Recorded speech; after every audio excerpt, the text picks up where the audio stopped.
We want to keep the stories of immigrants and refugees front and center, recognizing the power of solidarity with these individuals and the communities that they represent in this moment. So we're going to have three people with us. There's Jose Ocampo, who is the Worship and Youth Associate Pastor at Hickory Grove Baptist Church, a Southern Baptist Convention church located in Charlotte, North Carolina. He is an immigrant originally from Mexico.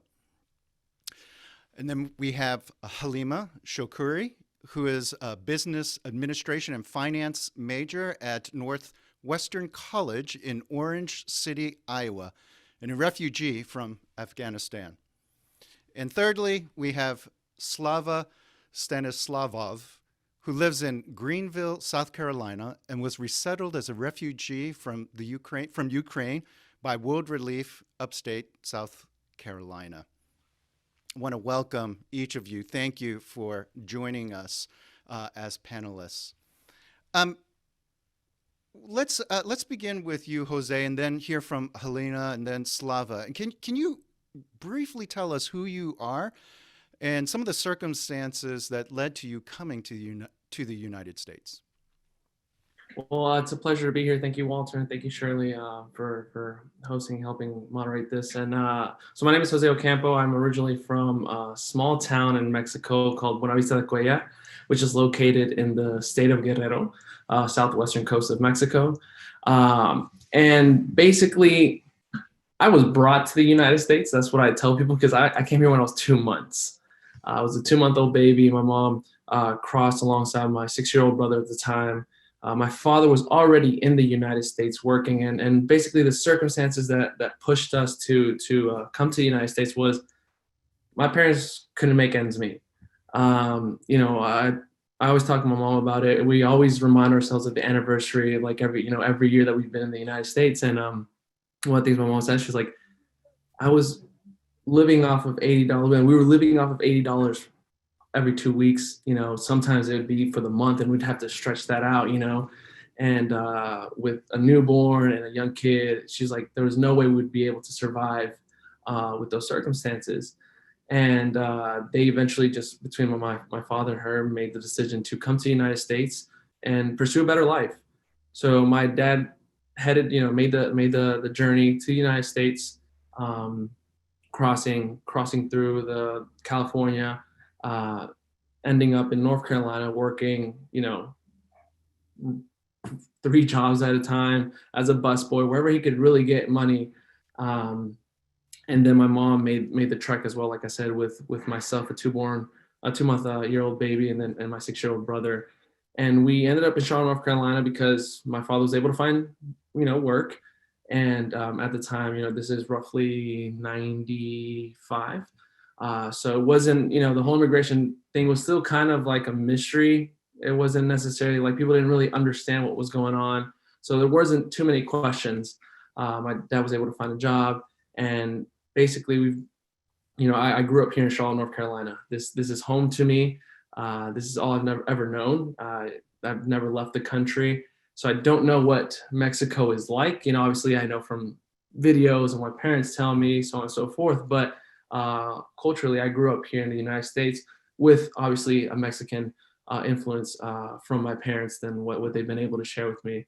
But this is home. I went to school locally here in Charlotte, graduated from South Meck High School.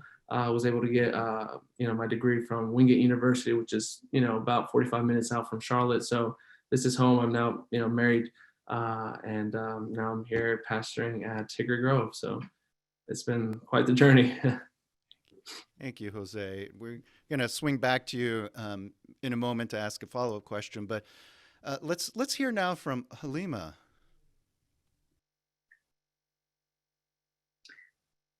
Hello, everyone.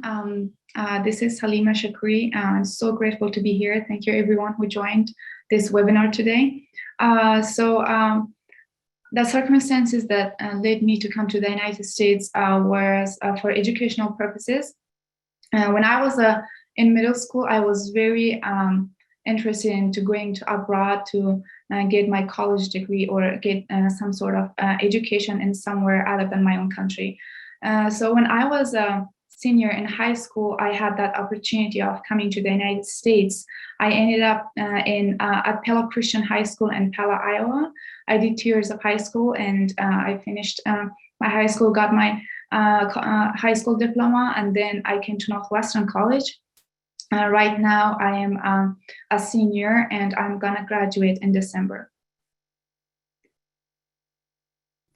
Thank you for sharing that. And again, I will swing back with a follow-up question, but let's take a moment now and to hear from Slava as well, briefly about your journey.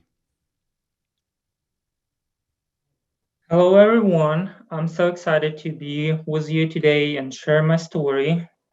Something wrong with my video. I don't know why it's not working, but hopefully you saw my picture and I'm still look same.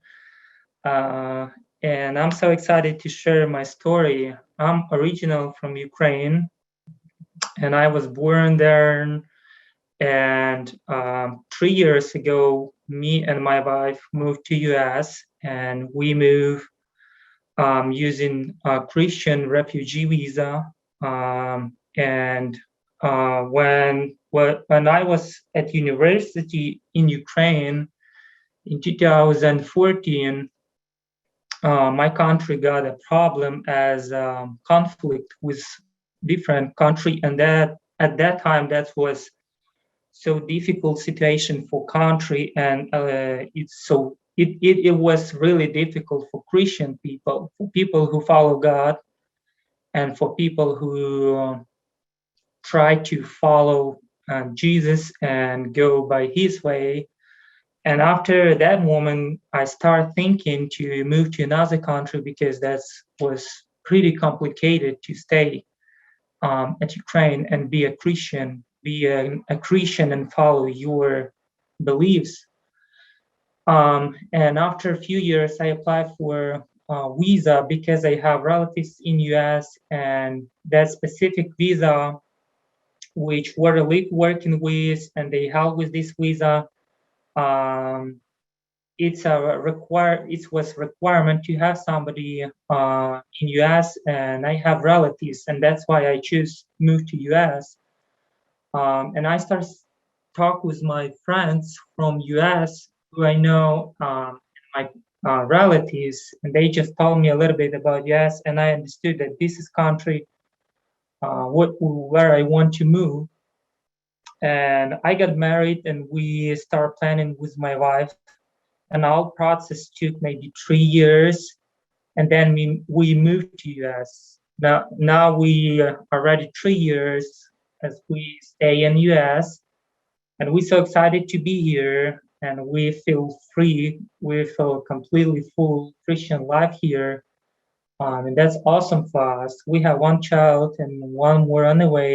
My wife pregnant with the second one, and I have 6 brothers and 2 sisters, and my parents. My 5 brothers and 2 sisters, and my parents, they stay in Ukraine right now. And that's again so complicated situation in Ukraine right now again. And I feel pretty much same what I feel in 2013, and I understand completely situation that was going on there. And that was the reason why I moved here, and that's a little bit my story, my moving, and yeah, a little bit about myself. Thank you, Slava. Certainly, our hearts go out and are broken for the situation in Ukraine. And again, we'll come back to you in a moment. I want to ask you, Jose, thank you for sharing your story. And you serve as a pastor. I'd like to hear a little bit more of your journey to faith in Christ and specifically to that ministry. But I also want to hear about the current legal challenges that face the issue of DACA, the DACA program, and how you personally, and we'll get to the policy issues later in the program, but how you personally are processing that, what it means for you and your family, and what you would like for us as brothers and sisters in Christ to be advocating for. So a little bit about your journey to faith and ministry and your own family's processing of the issues surrounding DACA. Yeah. So I came to know the Lord when I was in middle school. And I'm not going to tell you, every little bit about that process, but basically came to know the Lord in middle school through my aunt and uncle who pastor a small church in Georgia. And through that, my family, we were still kind of looking for a church in Charlotte. We couldn't, travel to Georgia every weekend to go to church. So we stumbled upon Hickory Grove. And that was over 12 years ago. And basically, we came to Hickory Grove, got plugged in, and kind of grew up in the youth ministry here at Hickory Grove. And high school is definitely where I was. I would consider myself lukewarm Christian. I put that in quotations there on purpose, but really struggled with my faith. And college kind of came, and I had obviously this new freedom as an adult. But with that freedom, I was also very lost, very confused, and know what I wanted to do with my life. And I really struggled with that. I switched my major, I think it was almost 4 times. So it was definitely a struggle in terms of deciding what I want to do with my life, not to mention the whole aspect of me being a DACA recipient. It did not facilitate that. And I can mention that a little bit. But in a nutshell, I was struggling with discovering what I wanted to do with my life.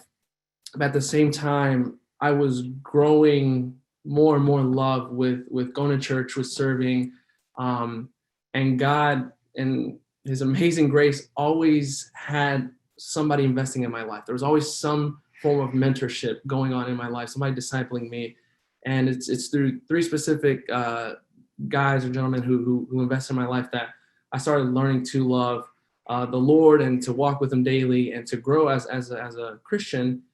And one day I had the opportunity to take over our Wednesday activities with the youth and just kind of host it and make sure, plan out and stuff like that. And I loved it. And I loved investing in our youth because I started realizing that was this, I had the opportunity to do what somebody did to me and to share the gospel to, youth who are lost, who are struggling, who don't know what they believe in, and so on and so forth.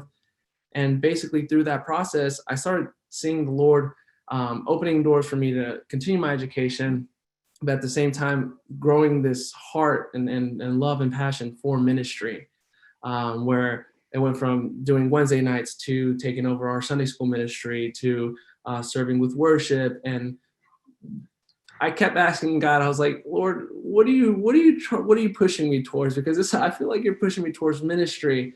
And, just like that, an opportunity to intern over the summer, appeared, and I took it and fell in love with it. So I did it one more summer because I was like, I just have to be sure, God, that this is what you're calling me for. And I did it one more summer, and I realized, you know what, Lord, if this is what you're calling me to ministry, then so I'll be faithful. And basically, I took a part-time position, and I've been here now for full-time now 2 years. And I love it, and currently in seminary at Southeastern Baptist Seminary. But yeah, that's kind of how I've come into ministry here at Hickory Grove. Thank you. And I'd love to hear a little bit more. You've alluded to it, just what your family process when it comes to the issue of DACA, and what you would love for your brothers and sisters in Christ to know. Yeah, so for me, it was, DACA, it has been a blessing for my life, but it's also brought its complications as well. So I found out I was a legal immigrant fairly young, but it didn't really hit me until high school. And I say that because education was always like a high priority in my house. So I was always proud to get good grades and strive for that. But I remember one time I had the opportunity to get a scholarship that potentially would have given me a full ride to the university of my choice, and went to the informational meeting. And the last slide that they go through is always, the financial aspect of it. And it said, you have to be a U.S. citizen. And I kind of just sat there thinking, wait, that's not me. I looked at my mom, and I remember her face was very just straight faced, didn't really show any emotion, because I think she understood that I had understood what it meant to be an illegal immigrant. But basically, went through high school, didn't really at that point lost, like I said, motivation and what I wanted to do. 2013, I had the opportunity to have DACA, and I'm thinking, here I go, college, full force. And that wasn't my reality, because I was, even though I lived in North Carolina my whole life, I was considered an out-of-state tuition student.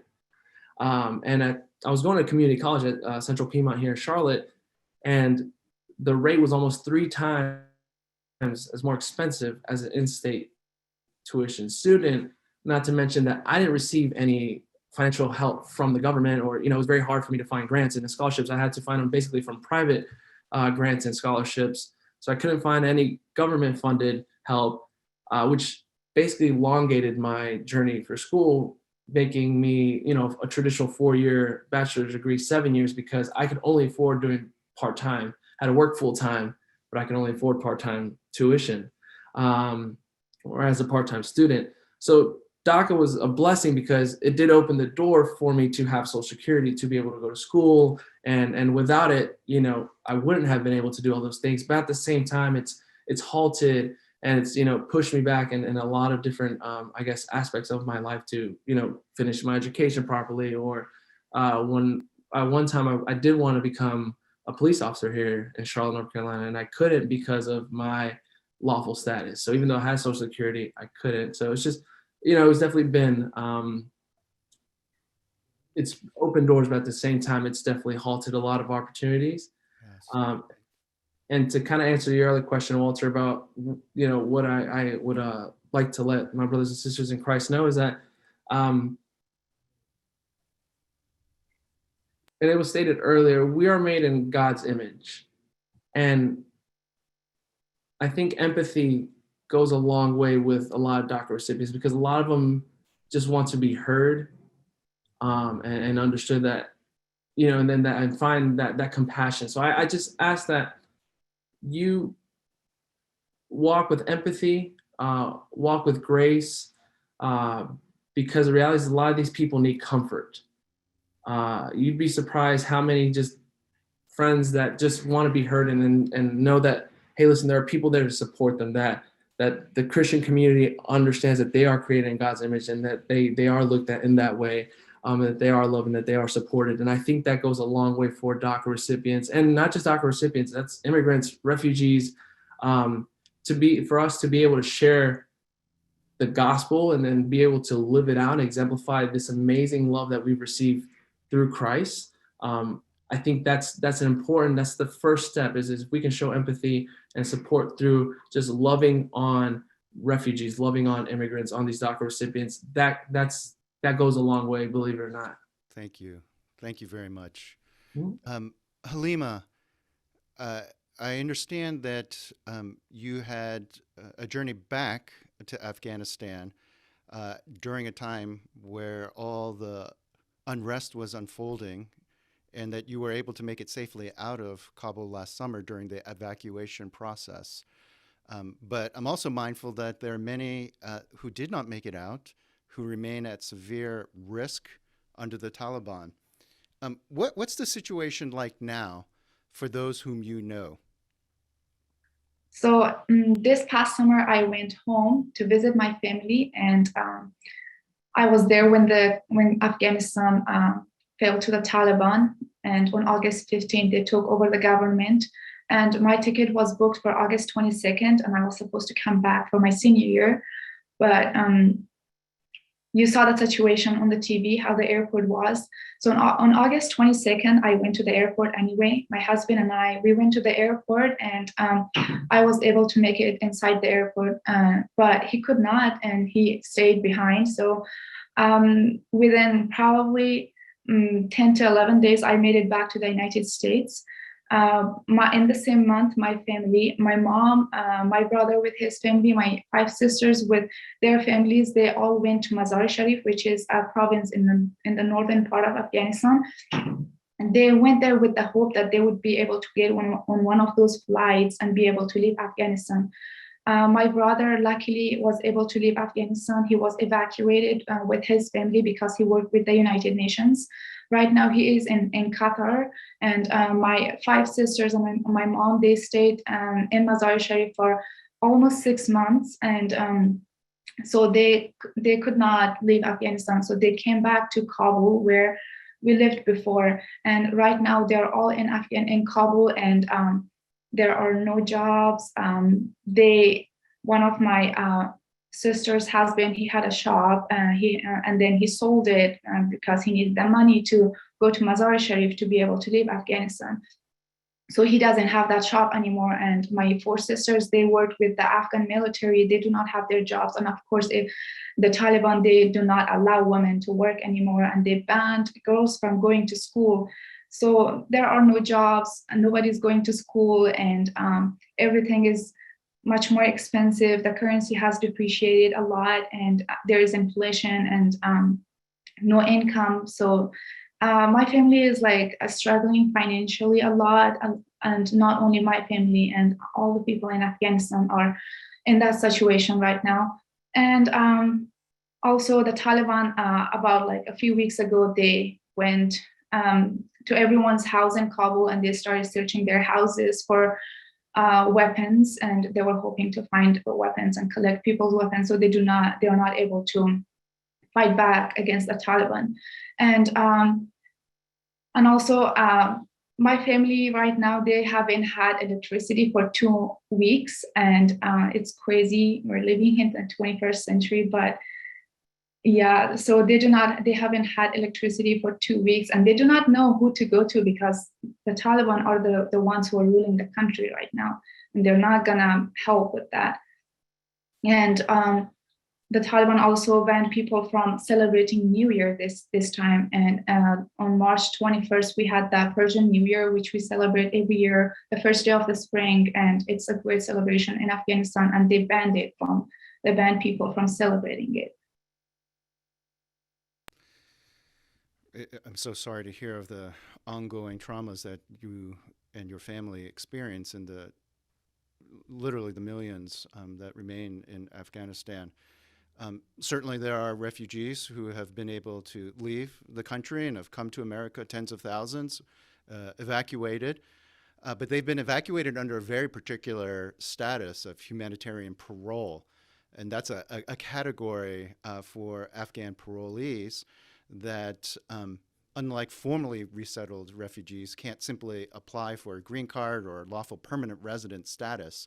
So many of our organizations have been urging Congress to fix this, to pass legislation such as the Afghan Adjustment Act, which would allow you and other Afghans to apply for a permanent legal status here and eventually citizenship. We know this is really important. We'll hear more about this on the policy end in a bit, but thank you, Halima, for sharing. I want to now invite Slava, if you can come back on. Again, I think I can speak for everyone on this call when we say that we are praying for the people of Ukraine, are heartbroken for the horrifying invasion by the Russian military. But your story reminds us that the challenges, they didn't just begin in the past month, but they have persisted. And I'd like for you to describe a little bit more about what it means for you to have adjusted to life in America, but also what this moment means for the church in Ukraine. Is there a response that has galvanized the church? How do you see and hear of the church at work? Okay, I'm fixing my camera here. Oh, it's wonderful to see you. Yeah. So back to your question. I listening careful Halima, and I see in Ukraine right now that's a little bit similar situation there, and that territory which under control Russian military and that churches, they stay kind of in the same situation, and that's so hard and difficult and dangerous time for them. But my family, they stay in the center of country, my home, and where I grew up, it's a city called Vinnytsia. It's a center, and that's right now under Ukrainian military control. But all Ukrainian country, they have martyr love, that's how it's called, like military time, when nothing working, some company working, but like everything stay and everybody just waiting what's gonna happen. And lots of, I think, around 5 million people, they move, 3 millions to Europe and 2 millions just over the country from one part to another.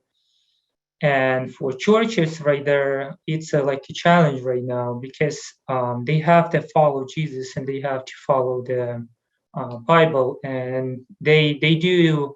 My father, he is pastor at the local church, and right now they help in every day a lot of people. And right now we stay in the situation when Ukrainian, they need more military, more soldier, and they took everybody. And they didn't ask you if you are Christian or not, and they just can send you to the lane. Right now, it's a little bit better with the current president, and he's really smart and he understands the situation with Christian people. But when we have different president in 2014, that was more complicated in this aspect. And in this situation, that's really big challenge for the churches, because Ukrainian, they really need Christian people, they really need prayer, and they really need uh, churches local there, which stay with the people, which praying for the people, which help people, which help refugee with basic needs. And from another side, that's really hard and complicated, because you need every believers, every Christian people, they try to follow Jesus, they try to follow Bible, they try to follow the rules which they understand. They're not killing the people, they're not to any weapons, guns, and go to fight with somebody. And in these aspects, it's really complicated right there in Ukraine. And here I'm with the Ukrainian church. It's a more Slavic church, because there is a lot of people from different countries, Slavic countries, and we praying for the churches and we sending a lot of helps. It's just a regular helps, and it's took a time to get to Ukraine, because right now Ukraine closed it. But that's what we can to do. And for people like me, that's only one direction to visit the country. I can come into the country, but I will not able coming out from the Ukraine right now, because I still have a Ukrainian passport and I'm still a Ukrainian citizen, because I just stay here 3 years and I am in the process to get US citizenship. So for people like me, that's decision. If I want to go there, that's one direction. I will left my family here and go there and stay until where will be done and country will open. So it's really a hard situation for me, because I'm kind of not able to go there visit family. And what I can do just to pray, stay with them in connection, and help with some financial and with some needs. That's how it's look like right now. Thank you. Jose, Halima, Slava, thank you for being with us, for sharing your stories, and for helping us to enter into the complexities of what we are addressing today.